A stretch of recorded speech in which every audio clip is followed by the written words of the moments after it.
It ain't just the South with the HIV spreading around like wildfire.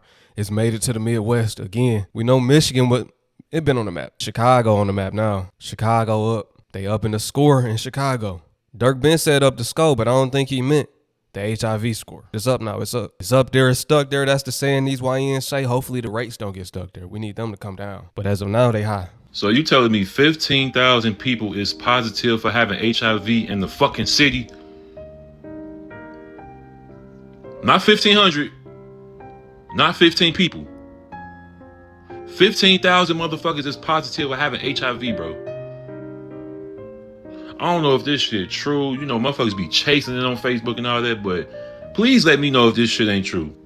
Because if it is, I'm finna go buy me a pocket pussy, because I'd rather beat my dick and to stick my dick in one of you bitches in Chicago. I'm not even gonna lie, bro.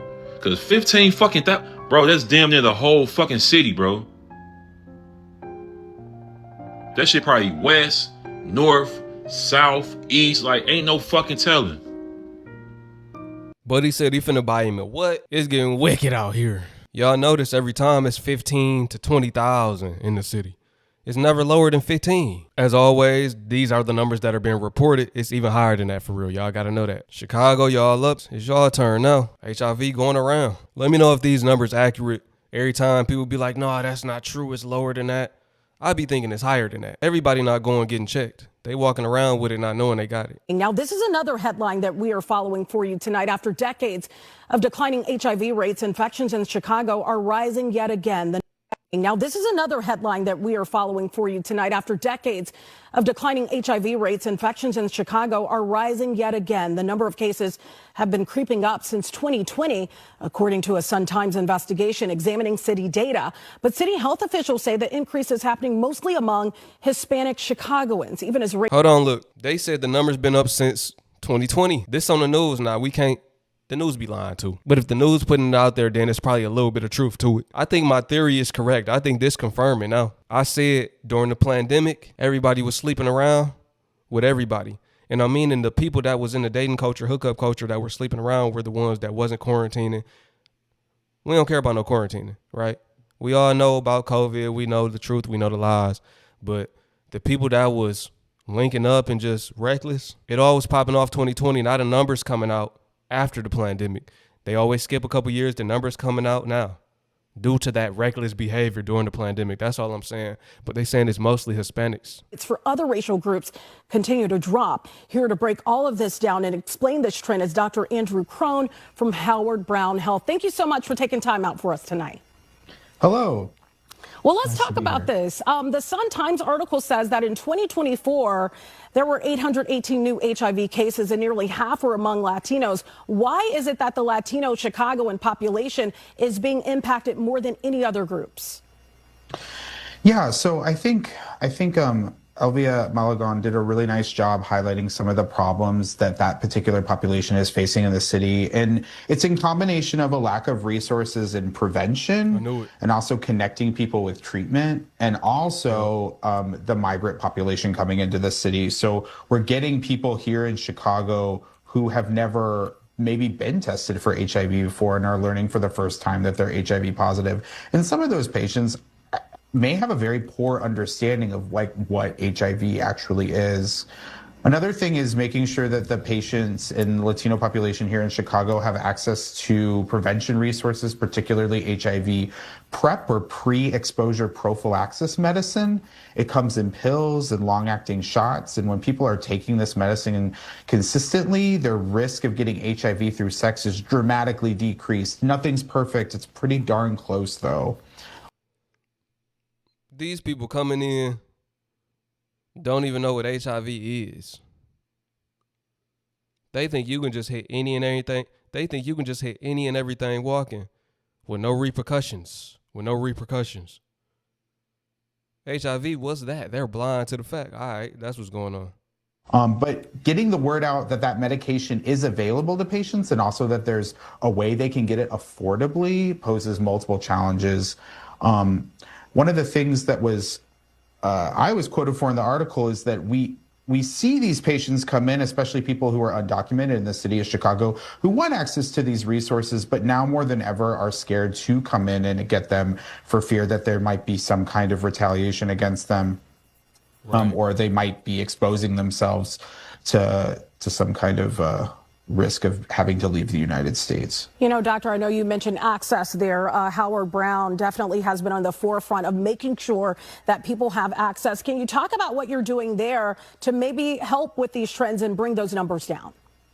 Yeah, so we have multiple clinics in the city, mostly up and down sort of the red line, but we also have a location at the La Casa Norte Resource Center in Humboldt Park that services a large Latino population. We really want to make sure that people know that accessing HIV testing and prevention medication is affordable to them. So we do have, we'll take care of any patient that's regardless of their insurance status. And also we'll make sure that if they want to be on HIV prevention medication, that they can access that at no cost or low cost through various programs that are available both through the state of Illinois as well as through the drug manufacturers for these medications.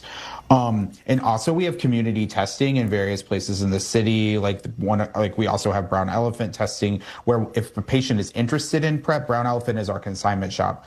If a patient is interested in PrEP, then they can be connected to an appointment to get tested. And we have various community events throughout the city. So it's just making sure that people have access to the resources to know that they can get tested and treated. Another big population that we care about is people living with HIV. You know, when we look at nationwide statistics, about 1 in 10 people with HIV here in the United States don't know they have it. You hear that? 1 in 10 people in America with HIV don't know they have it. There go the facts. They walking around, taking everybody down, don't know they got it.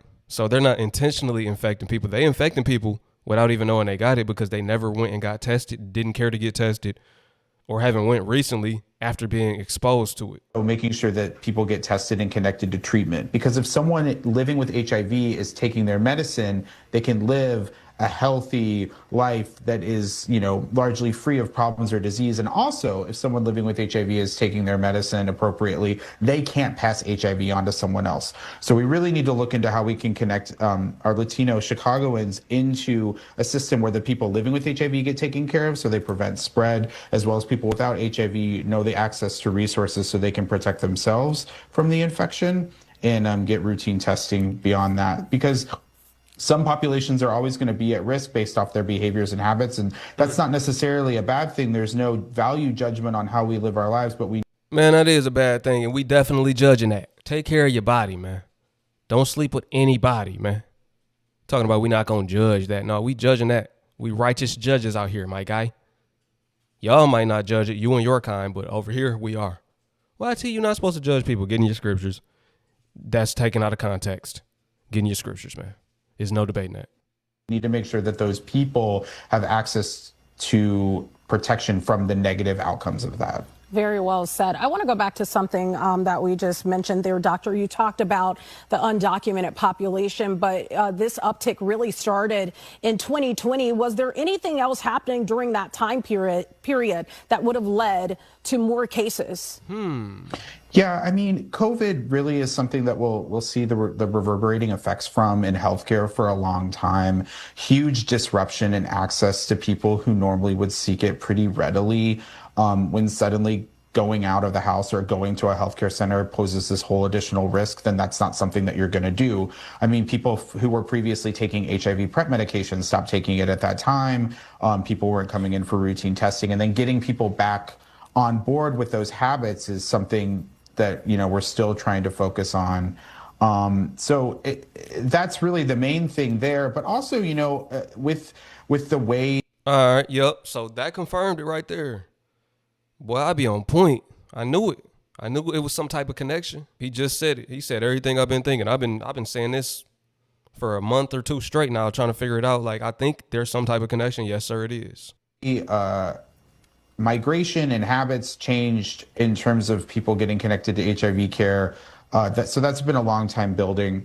Another thing, you know, that I've noticed too is with my patients living with HIV, if someone doesn't have health insurance and they're of a certain income level or lower, they qualify for government-based healthcare insurance, which can allow them not insurance, but government-based healthcare drug coverage specifically for their HIV medications and related disorders. Gotcha. So we want those people to still be connected to care so that they prevent the spread of HIV to other people as well as they're healthy themselves.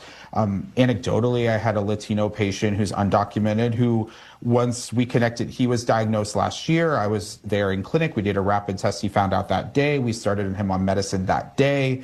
And he was really good about following up and staying connected, but then he lost insurance through his job. He was undocumented. We talked about getting him signed up for government assistance, and he really did not want to do that because he didn't want to risk, potential ramifications from putting that information about himself out there. And that's something that could largely be avoided if we had, a system that was a little bit different.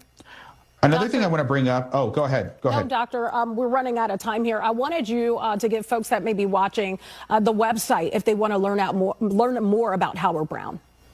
Yeah, so we're howardbrownhealth.org. We're a community health clinic here in the Chicago area. We have clinics that range from the south side all the way down on 63rd, all the way up to the north side at like Clark and Devon.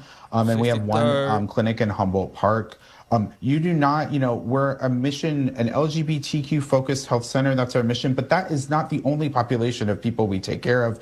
We are happy to take care of any Chicagoan who thinks they want quality, comprehensive health care. We will see anyone regardless of their insurance status. That doesn't mean it's always cost free, but it means we can make it affordable for you and maybe even help connect you to health insurance. Well, thank you. See, that's the thing too, man. If y'all are putting out there that y'all specify in helping those in the letter community, I understand why. Because they are the ones that it's known for. The stigma is that you got to be a part of that community to have HIV, but that's not true. So I get why y'all specialize and it's a tailored focus towards, targeting them and whatnot, because a lot of them got it. But somebody that's not a part of that community won't feel comfortable going down to that building with all of them people up in there. I'm gonna just be real. They need to have something that's focused on just people that's active, sexually active. You know what I mean? So people feel comfortable getting tested for real in that type of environment. But they said they range all the way down from 63rd on around there where they got clinics y'all could go to and get tested. They need to have the vans everywhere. The vans where people can just go in the van real quick, go get tested, see what's going on with them, then go back home. People might not even have transportation, especially those in a certain income bracket. But this was going on in Chicago, man. Let me know what y'all think about this. The numbers up in Chicago, they up everywhere. So y'all better be safe.